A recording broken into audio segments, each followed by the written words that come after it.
Саламатсыздарбы? Бекмамат Осмонов атындагы Жалал-Абад мамлекеттик университети Жалал-Абад колледжи. Предмет Манас таануу. Кайтарым байланыш. Тема: Жусуп Мамайдын Кыргыз жергесине келиши жана анын сыйлыктары.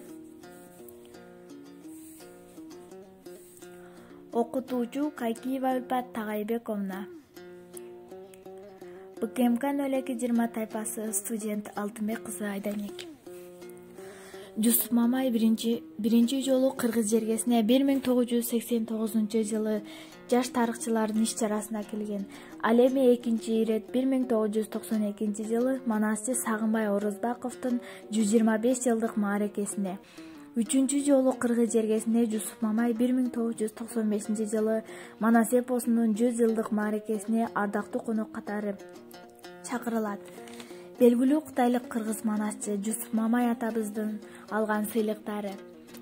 2014 жылдын 30 майында Кыргыз Республикасынын президенти Алмазбек Атамбаев кол койгон жарлыкка ылайык улуу Манас эпосун жана башка эпикалык чыгармаларды сактоо ишине кошкон өзгөчө салымы.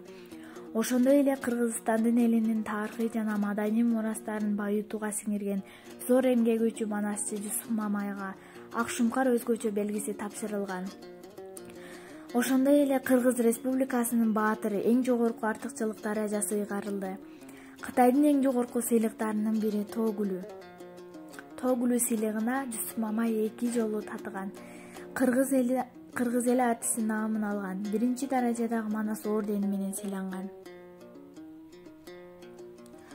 Тилекке каршы 2014 жылдын кулж айынын биринде таңамал Жусуп Мамай Кытайдагы Кызыл Суу Кыргыз автоном областына караштуу Ак Чыйкыштагында ооруканада орунун айынан кайтыш болду. Анын сөөгү 2014 жылдын 2-июнунда Ак Чийге жерге берилген. Ушуну менен менин видеом аяктады. Көңүл бурганыңыздар үчүн чоң рахмат.